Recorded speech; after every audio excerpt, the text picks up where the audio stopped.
The house where the clocks never stopped, secret of the silent hour. The road that led to Hollow End was narrow and lonely, a forgotten ribbon of cracked stones covered in dust and dry leaves. The trees stood close together, their long branches bending toward the road, as if they wished to whisper something to the travelers who dared to pass. No one came here anymore. The town had emptied long ago, and the house at the edge of it, the Hartley House, had been left behind with its ticking clocks and the silence that followed them. Amelia Hartley had promised herself she would never come back. She had left when she was 16, soon after her grandmother's funeral. The house had frightened her then, and even the memory of its endless ticking made her uneasy. But 20 years had passed, and life had changed. Her job was gone, her marriage broken, and the small apartment in the city felt like a box without air.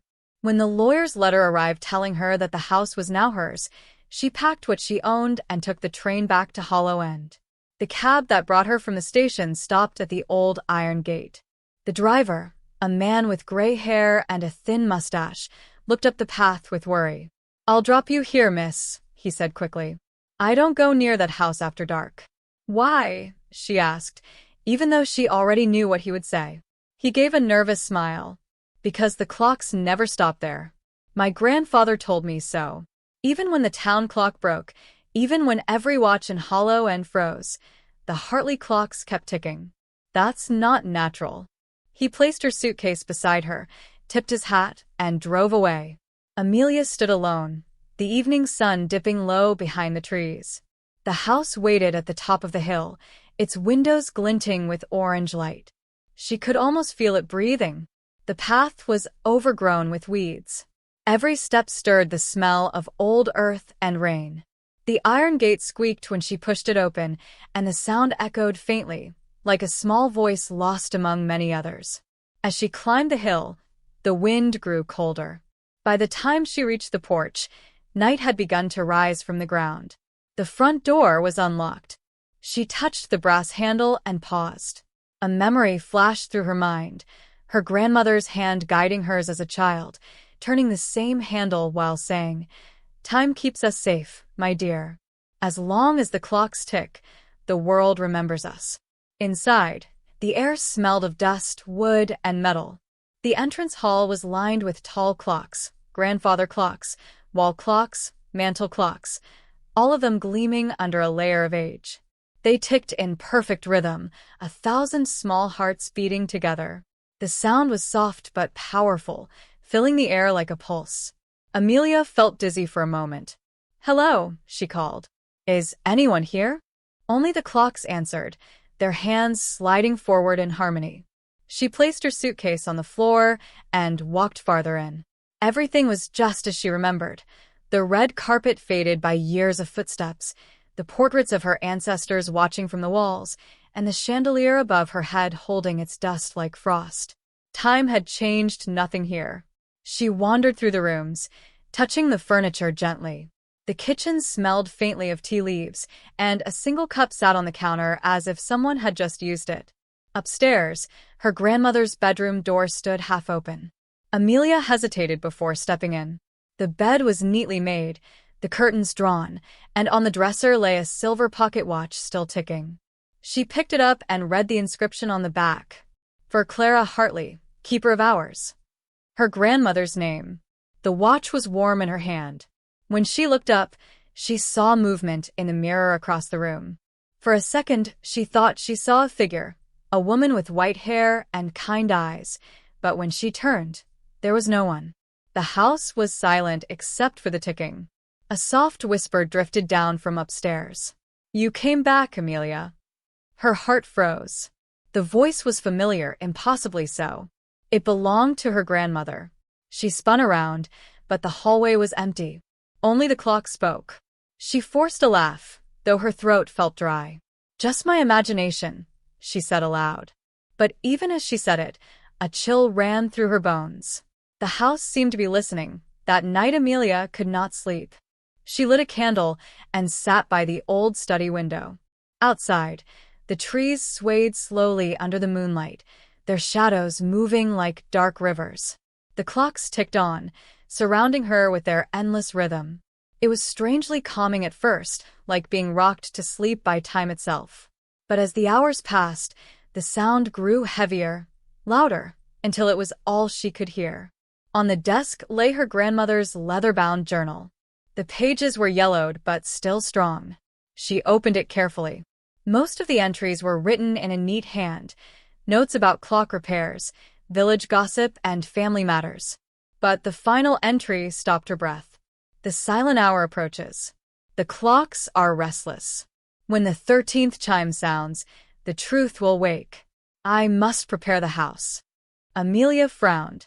13th chime, she whispered. There's no such thing. At that exact moment, all the clocks in the room stopped. The sudden silence was deafening. She looked up, confused. Every pendulum had frozen mid-swing, every ticking heart gone still. Her candle flickered wildly, though there was no wind. Then, from the mantel, a small silver clock began to chime. 1, 2, 3. The sound was rich and heavy. Amelia counted each strike with growing dread. 10, 11, 12. And then one more. 13. The sound rolled through the house like thunder, and the air itself seemed to shudder. The candle went out, plunging her into darkness. She could feel the silence pressing against her skin, thick and strange, as if the world had paused. She pulled out her phone, but the screen froze at 12 a.m. The second hand on the silver clock stood still. Then came the whisper again, right beside her ear. The 13th hour remembers. She leapt up, knocking over the chair. Who's there? She cried. Footsteps sounded above her, slow and deliberate. Someone or something was moving across the upper floor. She grabbed the candle and hurried up the staircase. Each step creaked under her weight. The sound led her to the attic door, the same one her grandmother had forbidden her to open as a child. Her hand trembled on the handle. She whispered, "Grandmother?" and pushed the door open. The attic was filled with the smell of metal and oil. Hundreds of clock parts hung from strings, gears, pendulums, and glass faces reflecting the candlelight. At the center of the room stood a strange machine, a clock taller than she was, its gears turning slowly, though every other clock in the house had stopped. The light from the moon glinted off its golden hands. Standing beside it was the faint outline of a woman. Amelia froze. The figure was transparent, but clear enough to see her features. It was Clara Hartley, just as Amelia remembered her. Soft eyes, silver hair pinned neatly back, and a calm smile that now seemed both loving and sorrowful. "Grandmother?" Amelia whispered. The figure turned her head. "Time never stopped for me, my dear," she said gently. "I became its keeper." Amelia backed away until her shoulders hit the wall. You're not real. You're a dream." Clara shook her head slowly. "Dreams are only memories the world forgets. I am what time remembered." The clocks below began ticking again, all out of rhythm. The house groaned like an old ship. "What's happening?" Amelia asked. "The silent hour," Clara said. "The space between 12 and 1, when time takes a breath. It is not meant to be opened. Yet something has forced it wide, and now the world risks forgetting itself." Amelia felt dizzy. "Why me? Why bring me here?" Clara reached out a translucent hand. "Because only blood can seal the wound. You must find the heart of time, the golden clock hidden beneath the house. It will restore balance." "Where?" Amelia whispered. "In the cellar," said the ghost. "But beware, my child. The shadows of lost hours guard it. They will try to make you forget." Before Amelia could reply, the figure began to fade. "Wait," she cried. "Don't leave me." Clara's voice drifted away like smoke. "Remember, Amelia, time is not your enemy. Forgetting is." Then the attic was empty again, and the great clock stopped ticking. The attic was silent again, but the silence was not peaceful. It felt alive, as though the house itself was holding its breath. Amelia's candle flickered in her trembling hand. She stared at the spot where her grandmother's ghost had stood moments before. The air was still cold, and the smell of metal and dust hung heavy. Her heart raced. "This can't be real," she whispered to herself. "Ghosts, the 13th hour," Shadows that make you forget. It's madness. But the echo of her grandmother's words refused to fade. Find the heart of time hidden beneath the house. Amelia forced herself to move.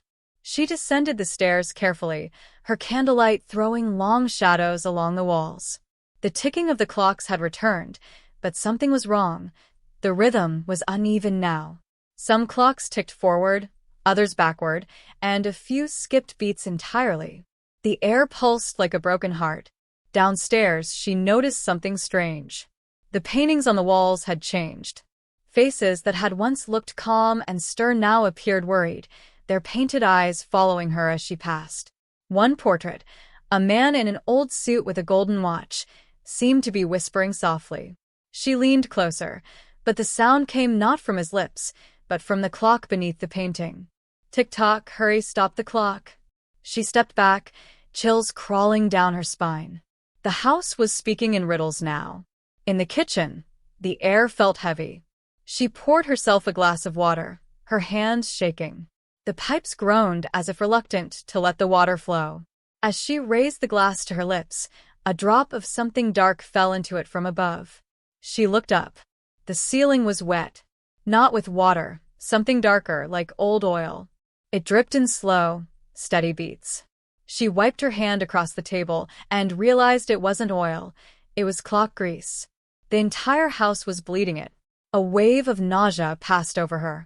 She set the glass down, grabbed her candle, and hurried toward the cellar door. The deeper she went into the house, the colder it became.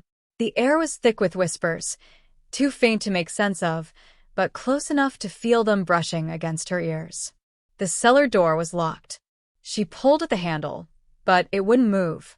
Then, from behind her, she heard the sound of a soft click. She turned. The small silver clock on the mantel had started to tick again.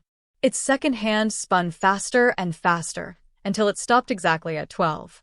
Then the cellar door opened by itself. A breath of cold air rushed out, smelling of earth and time long buried. Her candle flickered, nearly going out. She hesitated at the top of the stairs, fear knotting her stomach. But she knew there was no turning back. "Heart of time," she murmured. "If this is real, if any of this is real, I'll find it." She descended the creaking steps. The cellar was massive, larger than she remembered. Shelves of rusted tools lined the walls, and the floor was littered with gears, broken clock hands, and glass. At the far end of the room stood something that looked like a door, but it wasn't made of wood or metal. It was circular, built entirely of clock parts, hundreds of gears interlocking, forming a sealed gate. The surface shimmered faintly, like the skin of a bubble. Amelia walked toward it slowly. Her candlelight danced across the gears, and for a brief second she saw her reflection in the metal, but it wasn't her reflection at all. The woman staring back was older, her eyes hollow, her face tired. She looked like Amelia would in 20 years. The reflection spoke. "You're too late." Amelia gasped and stumbled backward. The reflection didn't mimic her movement. It smiled instead. "You should have let it end," it said. "You can't fix what's already broken." The candle flickered violently, then went out. Darkness swallowed her. For a moment she couldn't move. The ticking had stopped again. Total silence. Then came the whisper, 1,000 voices speaking at once, weaving through each other like threads.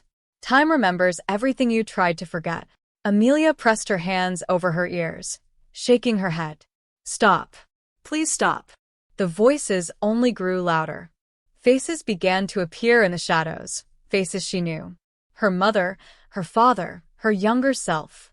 Each one spoke words she thought she'd buried. "You weren't there when I needed you. You promised you'd come back. You let her die alone." Tears filled her eyes. "No," she whispered. "That's not true." But deep down, she knew it was. She had left her grandmother behind, refusing to return even when letters came asking her to visit. By the time she finally answered, it was too late. Her grandmother was gone. The shadow of her younger self stepped closer. "You think time forgives?" it said softly. "Time forgets nothing." Amelia fell to her knees. "What do you want from me?" The child smiled, a sad, broken smile. remember.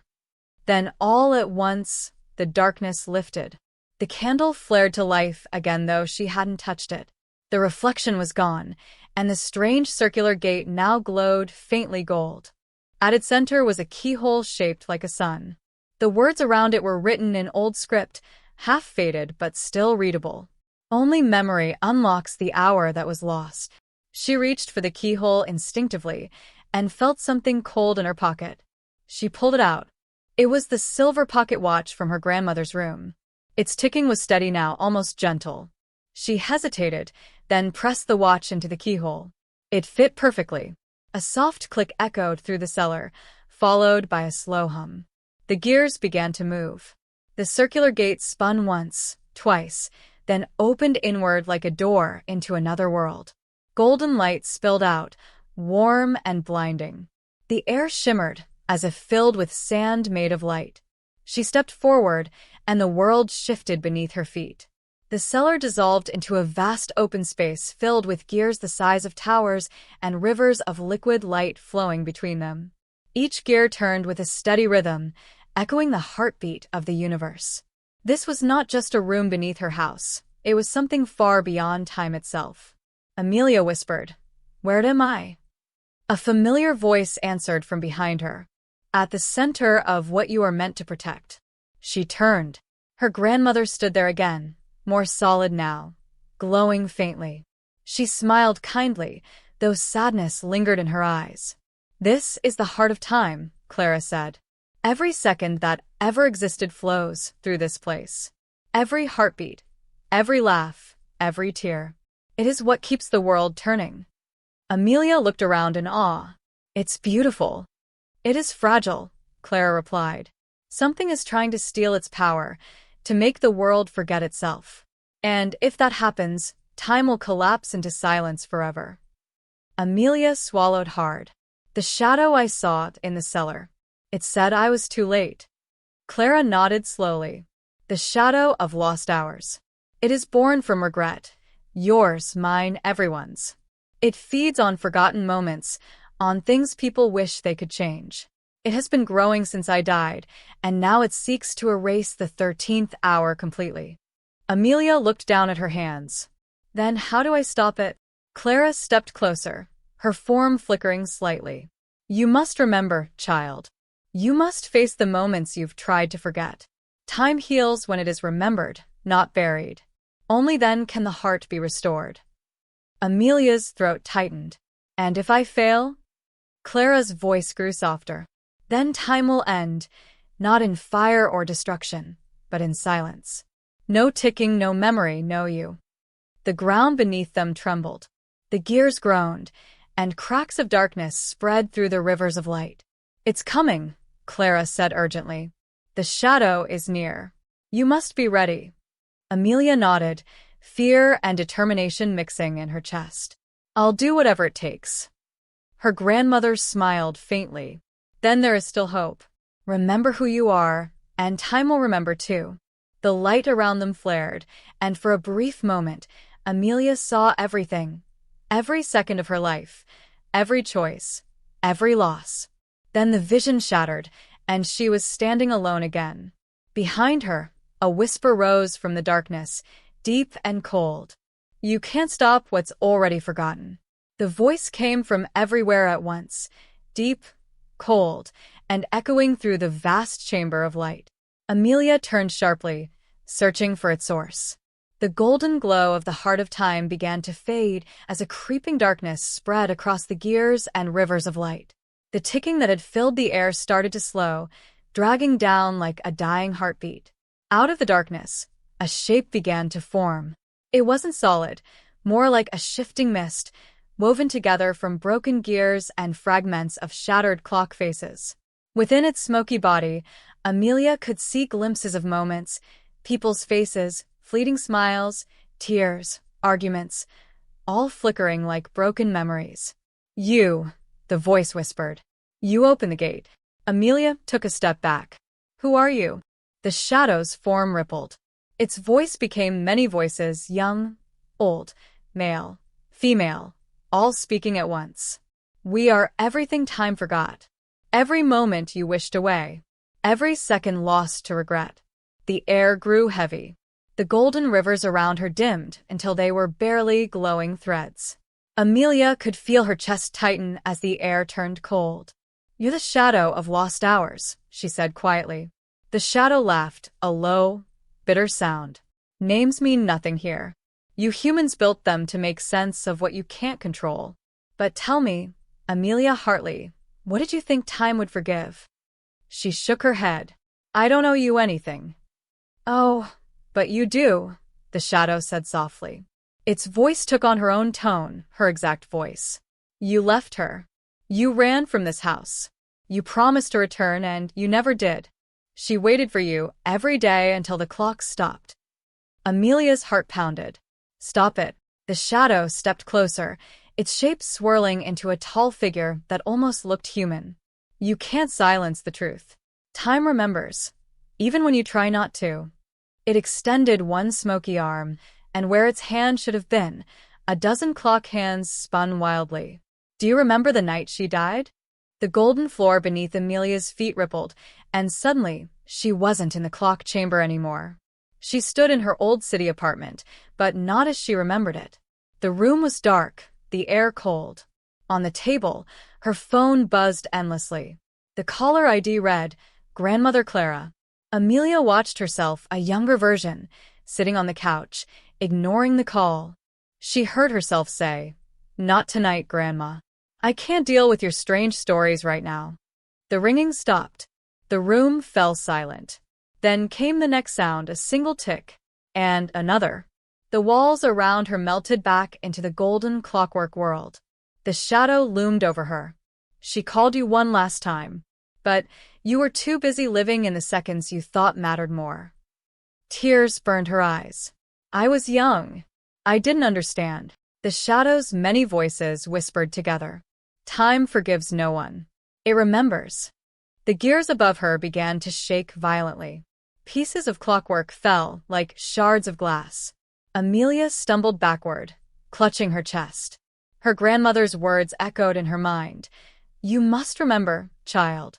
Time heals when it is remembered, not buried." She forced herself to breathe. "If you're made of regret, then remembering destroys you, doesn't it?" The shadow paused. Its form flickered slightly, and the whispering voices quieted. Amelia stepped forward, her fear slowly turning into resolve. "That's what you are, everything forgotten. Every mistake. Every moment I refuse to face. But I'm not running anymore." The shadow roared. The sound shattered the gears above, sending sparks of light raining down. "You think you can fight me with memory?" Amelia nodded, though her legs trembled. "I don't have to fight. I just have to remember." She closed her eyes. The world around her pulsed with darkness, but she ignored it. She pictured her grandmother's smile, the warmth of her voice, the smell of tea and cinnamon that filled the old kitchen. She remembered the times they laughed, the stories told by candlelight, the sound of clocks ticking like lullabies through the halls. For the first time in years, she didn't push the memories away. Light began to glow faintly around her. The darkness recoiled as if burned. The shadow hissed, "Stop. You can't bring back what's gone." Amelia opened her eyes. "I can remember it." She reached out toward the golden river that had dimmed. Her fingers touched the light, and a rush of warmth surged through her body. Every memory she had ever buried came flooding back. Her parents, her childhood, the laughter of friends she had lost, the moments of kindness and love she'd forgotten in her bitterness. It hurt, but it also felt right. Real. The shadow screamed, its body breaking apart into thousands of shards of black glass. For a second, Amelia thought it was gone. But then it reformed, smaller now but faster, darting toward her like a storm. It struck her chest, and she fell backward onto the glowing floor. The world around her fractured. She was falling through time itself, flashes of history whirling past her. A clockmaker forging gears centuries ago, her grandmother winding the first clock in the house, the birth of Hollow End, wars, lovers, children, every fleeting second stitched together in a blinding tapestry. When she landed, she was standing in her grandmother's old kitchen again.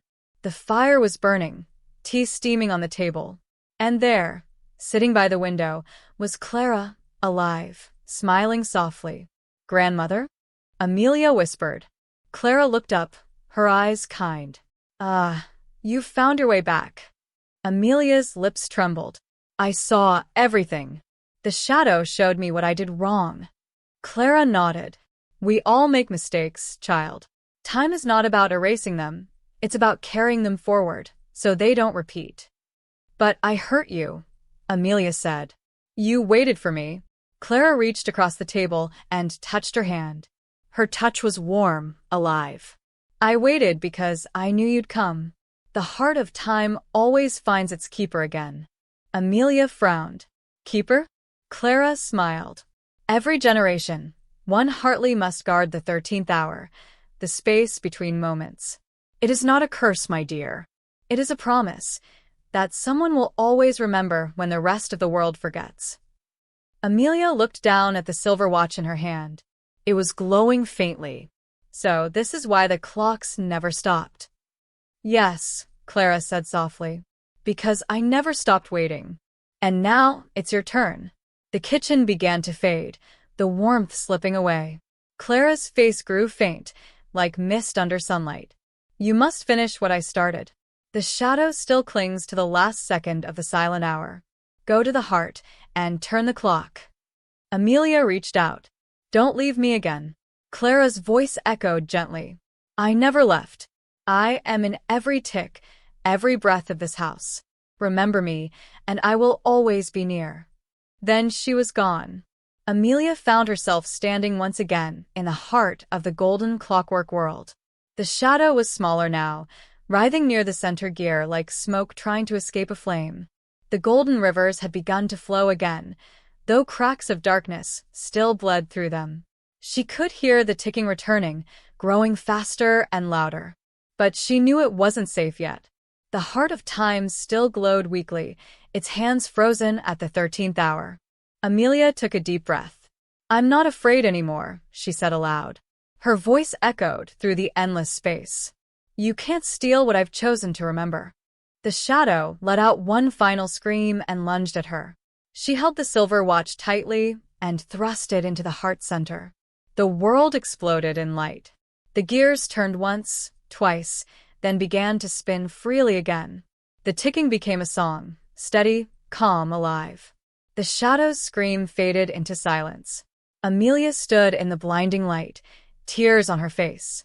She felt her grandmother's presence beside her, not as a ghost, but as warmth, as the pulse of time itself. The 13th hour was ending. When the light faded, Amelia opened her eyes. The golden world was gone. She was standing once more in the grand hallway of the house of clocks. The storm outside had stopped, and through the cracked windows, sunlight streamed in like ribbons of gold.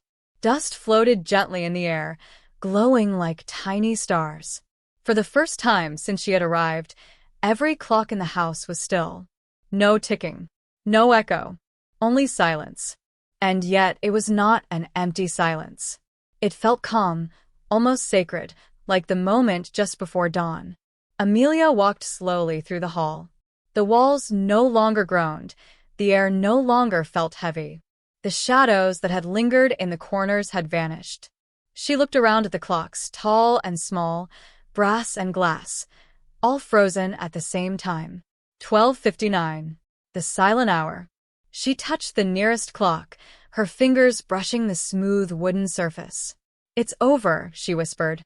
"The 13th hour is gone." But then, a faint sound reached her. One soft tick. It was not from the walls. It was not from the clocks. It was from the silver watch in her hand. Amelia opened her palm. The watch was glowing again, faintly pulsing with a heartbeat of light. Slowly, carefully, she turned its tiny crown. The hands moved, and when they reached 1 o'clock, every clock in the house came alive. The sound hit her like a wave. Tick, tick, tick. It wasn't chaotic this time.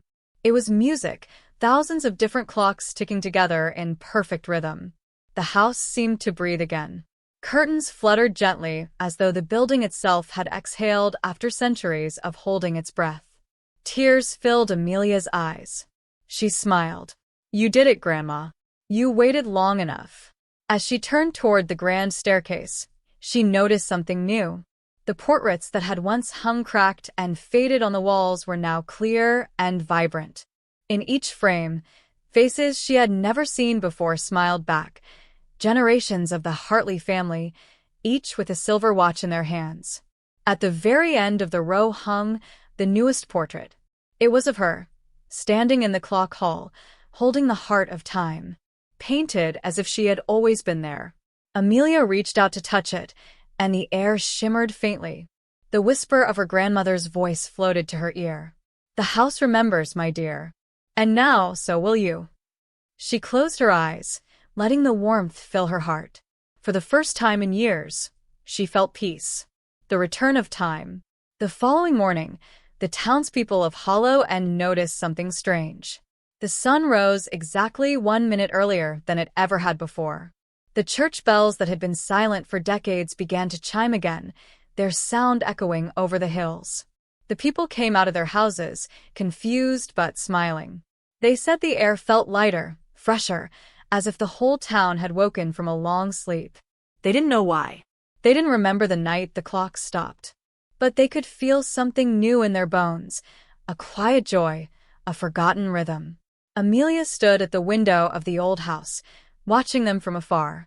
She sipped a cup of tea, her grandmother's favorite blend. On the mantel beside her, the silver watch ticked softly, steady and calm. She had repaired what was broken, not just in the house, but in herself. For years she had run from the past, afraid of guilt and regret. But the heart of time had shown her that memory was not a prison, it was a bridge. A way to connect what was lost to what could still be saved. She smiled faintly and whispered, "Thank you, Grandma."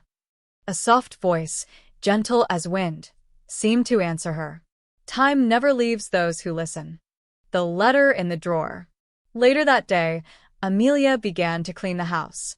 She polished the clocks, fixed broken glass, and swept the dust from the floors. In the study, behind the old desk, she found a small locked drawer she hadn't noticed before.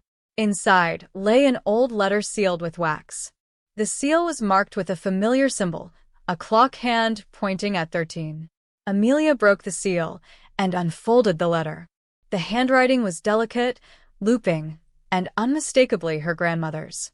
"To my dearest Amelia, if you are reading this, then you have reached the silent hour.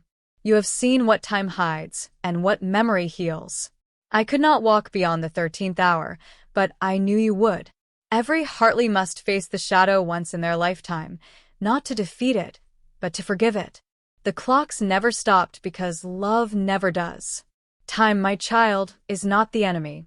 It is the keeper of every heartbeat we ever shared. When you are ready, wind the watch again, not to return to the past, but to carry it forward. Your loving grandmother, Clara."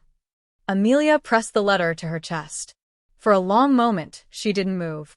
Then she placed it carefully inside a glass frame and set it above the mantel.